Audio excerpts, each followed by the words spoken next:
오늘 함께 묵상할 말씀은 출애굽기 5장 1절로 22절입니다. 1절 그 후에 모세와 아론이 바로에게 가서 이르되 이스라엘의 하나님 여호와께서 이렇게 말씀하시기를 내 백성을 보내라. 그러면 그들이 광야에서 네 앞에 절기를 지킬 것이니라 하셨나이다. 바로가 이르되 여호와가 누구이기에 내가 그의 목소리를 듣고 이스라엘을 보내겠느냐. 나는 여호와를 알지 못하니 이스라엘을 보내지 아니하리라. 그들이 이르되 히브리인의 하나님이 우리에게 나타나셨은즉 우리가 광야로 사흘 길쯤 가서 우리 하나님 여호와께 제사를 드리려 하오니 가도록 허락하소서. 여호와께서 전염병이나 칼로 우리를 치실까 두려워하나이다. 애굽 왕이 그들에게 이르되 모세와 아론아 너희가 어찌하여 백성의 노역을 쉬게 하려느냐. 가서 너희의 노역이나 하라.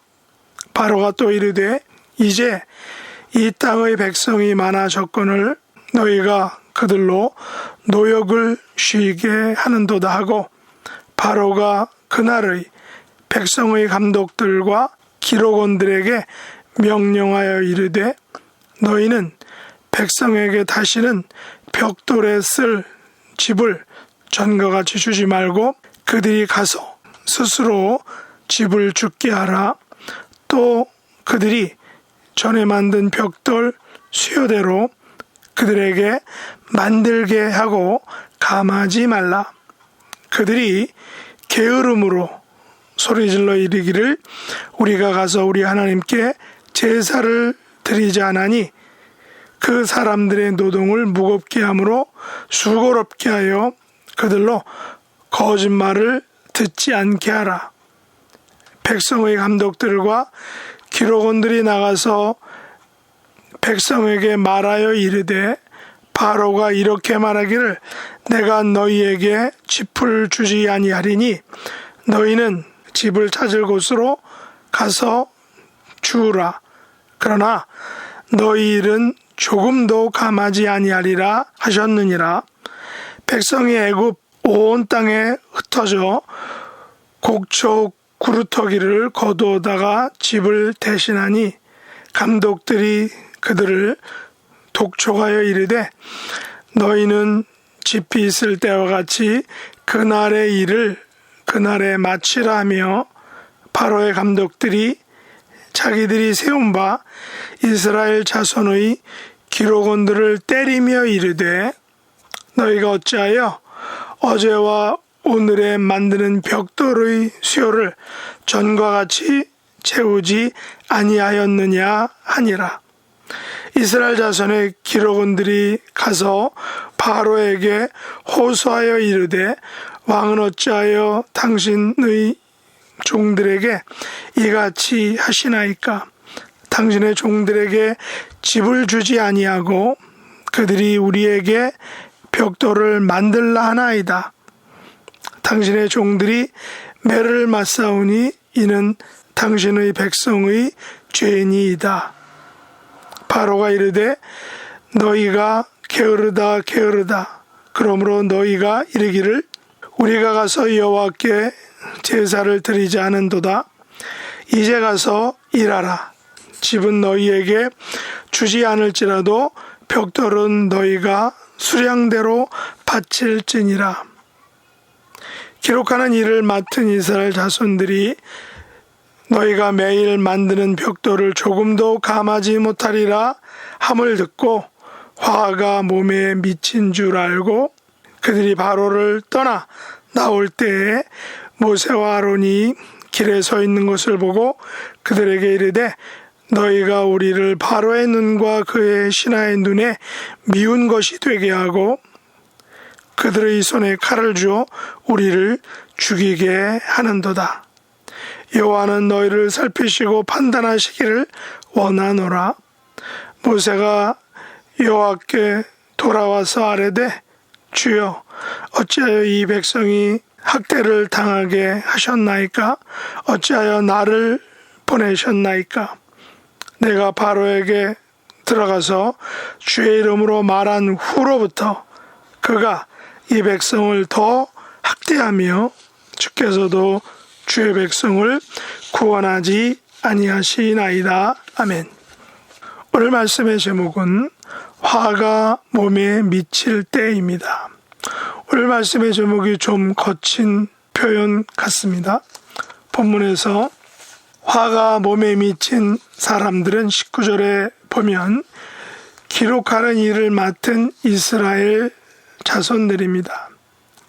이들은 바로왕으로부터 너희가 매일 만드는 벽돌을 조금도 감하지 못하리라 라는 말을 듣고 화가 몸에 미친 줄을 알게 되었다는 것입니다. 한마디로 이들은 바로왕의 말을 듣고 소위 속된 말로 뚜껑이 열린 것입니다. 열을 너무 심하게 받은 것이죠. 그런데 화가 몸에 미친 기록하는 일을 맡은 이스라엘 자손들은 자기들에게 미친 화를 누구에게 풀고 있습니까? 바로 모세와 아론에게 풀고 있습니다. 그들은 바로왕으로부터 화가 몸에 미치는 말을 듣고 나오는데 마침 모세와 아론을 길에서 만나게 됩니다. 그리고는 이들은 자기들이 바로왕에게 받은 스트레스와 화를 모세와 아론에게 이렇게 푸는 것입니다. 너희가 우리를 바로의 눈과 그의 신하의 눈에 미운 것이 되게 하고 그들의 손에 칼을 주어 우리를 죽이게 하는도다 라고 바로와 모세와 아론에게 화를 풀었다는 것입니다. 무슨 말인가요? 모세와 아론 때문에 바로와 신하들 눈에 찍혀서 자기들이 피곤하고 골치 아프게 되었다라는 것이죠. 기록하는 일을 맡은 이스라엘 자손들은 모세와 아론에게 자신들이 받은 스트레스를 푸는 것입니다. 그리고 한다는 말이 이런 일이 벌어진 것에 대해서 여호와가 살피시고 판단하시기를 원한다라고 이렇게 말하죠. 무슨 말이냐면 하나님께서 모세와 아론을 징계하실 것이다 라는 말입니다. 전적으로 모세와 아론의 잘못이다라는 것이죠. 그리고 기록하는 일을 맡은 이스라엘 자손들로부터 화가 몸에 미칠 정도로 협박과 스트레스를 받은 모세는 누구에게 그것을 풀게 됩니까? 바로 여호와께로 돌아와서 이렇게 풉니다. 주여, 어찌하여 이 백성이 학대를 당하게 하셨나이까? 어찌하여 나를 보내셨나이까? 라고 하나님에게 원망의 화살을 돌리는 것입니다. 하나님께 자신이 받은 스트레스를 푸는 것이죠. 모세는 하나님께서 시키는 대로 바로에게 말한 후부터 바로가 백성을 더 학대하며 그런 백성을 하나님께서도 구원하지 않으셨다라고 하나님께 대하여 원망하는 것입니다. 우리는 본문을 통하여 원망 릴레이가 펼쳐지는 것을 보게 됩니다. 하나님께서 모세와 아론에게 명령하신 이스라엘을 출애굽시키기 위한 계획이 바로에게 들려지자 바로 왕은 감독들과 기록원들에게 자기가 받은 스트레스를 풀게 되는 것입니다. 감독들은 자기들이 세운 이스라엘 기록원들에게 다시금 스트레스를 줍니다. 심지어 그들을 때렸다라고 말합니다. 고대 세계에서 글자를 아는 사람들이 많지 않았죠. 특별히 히브리 사람들, 이스라엘 사람들은 읽고 쓰는 훈련을 어려서부터 율법을 읽고 쓰는 훈련을 했기 때문에 이방 세계에서 글자나 숫자를 기록하는 일을 이스라엘 사람들이 도맡아 했다는 것입니다. 그래서 상업이 발달하게 된 이유도 거기에 있다는 것이죠. 그래서 이스라엘의 상술이 발달하게 된 원인이 히브리인들이 숫자와 글자에 대해서 잘 알고 또 그것을 잘 사용했기 때문이라는 것입니다. 그러면 기록하는 일을 맡은 이스라엘 자손들은 자신들이 받은 스트레스를 모세와 아론에게 풀게 되는 것입니다. 그리고 모세는 기록원들로부터 받은 그 스트레스를 다시 하나님께 풀게 됩니다. 물론 이 같은 원망 릴레이의 현장에서 가장 고통받는 당사자들은 역시 집을 제공받지 못하고 벽돌을 전과 같은 수량으로 만들어내야 하는 일반 이스라엘 백성들일 것입니다. 모세와 아론은 하나님의 말씀을 바로에게 전합니다. 내 백성을 보내라. 그러나 바로는 이렇게 답하죠. 여호와가 누구이기에 내가 그의 목소리를 듣고 이스라엘을 내보내겠느냐? 나는 여호와를 알지 못하니 이스라엘을 보내지 않겠노라.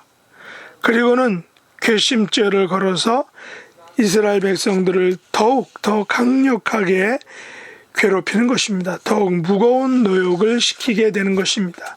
바로는 감독들과 기록원들을 압박하여 집을 주지 않고 동일한 양의 벽돌을 만들게 합니다. 바로는 이스라엘 백성들을 위한 모세의 요구가 거짓말이라고 말하고 더욱 무거운 노동을 이스라엘 백성들에게 시키는 것입니다. 당장의 백성들은 집도 공급하지 못하여 곡초 구루토기로 집을 대신하게 됩니다. 이 같은 바로에게서 시작된 압박은 결국에는 이스라엘 백성들에게 따블 혹은 따따블로 되돌아오게 되는 것입니다. 본문에 등장하는 모든 사람들은 화가 몸에 미치는 경험들을 하게 됩니다. 잘 해보자라고 한 일이 나중에는 더욱 꼬이고 꼬여서 도저히 풀 수 없게 되는 것이죠. 주변 상황들은 모두 나를 향해 원망하고 불평하고 컴플레인합니다. 본문에서 모든 사람들은 나름의 스트레스로 인하여 각각의 시간에 화가 몸에 미치는 안 좋은 경험을 하게 됩니다. 만약 여러분에게도 이런 화가 몸에 미치는 경우를 경험한다면 어떻게 하시겠습니까? 우리들 대부분은 바로처럼 혹은 감독들과 기록원들처럼 그리고 모세처럼 누군가에게 원망과 불평을 늘어놓을 것입니다. 나의 몸에 화가 미친다고 하여 무조건 누군가를 원망하는 것은 죄를 짓는 것입니다. 물론 오늘 본문에서 바로는 이스라엘 백성들을 무거운 노동으로 착취하면서도 그들에 대해서 게으르다 라고 말하면서 그들이 마땅히 누려야 할 그들의 종교적 의식 행위까지 방해하는 것은, 제한하는 것은 어쩌면 참을 수 없는 일인지도 모릅니다. 본문에 나온 사람들 중에서 가장 힘들고 또 강한 스트레스를 받은 사람들은 역시나 고된 노동의 현장에서 집도 없이 전과 동일한 양의 벽돌을 만들어내야 하는 백성들일 것입니다. 그러나 어떤 면에서는 기록하는 일을 맡은 이스라엘 자손들과 이스라엘 백성들 모두가 화가 몸에 미칠 정도의 강한 압력과 압박과 노동과 착취와 스트레스를 받았기 때문에 출애굽을 해야 살 수 있다라는 그런 생각이 더욱 강력했을지 모릅니다. 만약 바로가 이스라엘 백성들을 핍박하지 않고 잘 대해주었다면, 그래서 이스라엘 백성들이 애굽에서 잘 먹고 잘 살고 있다면 그들이 출애굽을 해야 할 당위성을 가질 수 없었을지도 모른다라는 것입니다. 그래서 400년 동안 다져온 삶의 터전을 하루아침에 털어버리고 낯선 곳에 가서 살 용기가 쉽게 날 수 있을까요? 그런 면에서 화가 몸에 미칠 정도의 강력한 압박과 노동은 출애굽을 위한 어쩌면 없어서는 안 될 하나의 필수 과정일 수 있다라는 것입니다. 우리는 당장 눈앞에 닥친 어려운 상황과 환경과 처지에 대해서 사람을 원망하죠. 때로는 하나님까지 원망합니다. 그러나 훗날 뒤돌아보면 하나님께서 사람과 환경과 사건을 통하여 나를 지금의 길로 합력하여 선을 이루는 길로 인도하셨음을 고백하게 된다는 것입니다. 지금 우리가 당하는 코로나 팬데믹도 당장은 너무 힘들고 답답하지만 먼 훗날 오늘의 일들을, 오늘의 이 상황을 뒤돌아볼 때 하나님의 섭리와 은혜에 감사하게 될 수 있다는 것입니다. 그러므로 우리는 오늘도 집도 없이 나에게 할당된 삶의 벽돌을 구워내야 하는 삶을 살아가면서 모든 환경과 사건과 사람들을 친히 주관하시는 하나님만을 굳게 의지하며 우리의 믿음을 잃지 않고 살아갈 수 있는 하나님의 백성들 될 수 있기를 예수님의 이름으로 축복합니다. 기도하겠습니다. 하나님 아버지, 코로나 팬데믹으로 인하여 애굽에서 집도 없이 동일한 양의 벽돌을 구워야 했던 이스라엘 백성들의 원망과 불평과 한을 뒤돌아보게 됩니다. 이스라엘 백성이 화가 몸에 미친 것을 느끼며 살아가듯이 저희들도 동일한 화를 당하며 살고 있습니다. 세상 일들이 잘 풀리지 않는 것으로 인하여 세상과 사람들은 우리를 향해 게으르다 라고 할지 모릅니다. 그러나 화가 우리 몸에 미친 상황 속에서도 하나님에 대한 믿음과 신뢰를 붙들고 인내와 순종과 믿음으로 살아가는 저희들이 될 수 있기를 원합니다. 우리의 환경과 사람과 사건을 친히 주관하셔서 합력하여 선을 이루어 가시는 하나님을 온전히 믿고 신뢰하며 하루하루를 믿음으로 살아가는 믿음의 자녀들이 되게 하여 주옵소서. 예수님의 이름으로 간절히 기도드립나이다. 아멘. 하늘에 계신 우리 아버지여, 이름이 거룩히 여김을 받으시오며 나라의 임하옵시며 뜻이 하늘에서 이룬 것 같이 땅에서도 이루어지이다. 오늘날 우리에게 일용할 양식을 주옵시고 우리가 우리에게 죄 지은 자를 사하여 준 것 같이 우리 죄를 사하여 주옵시고 우리를 시험에 들게 하지 마옵시고 다만 악에서 구하옵소서. 대개 나라와 권세와 영광이 아버지께 영원히 싸움나이다. 아멘.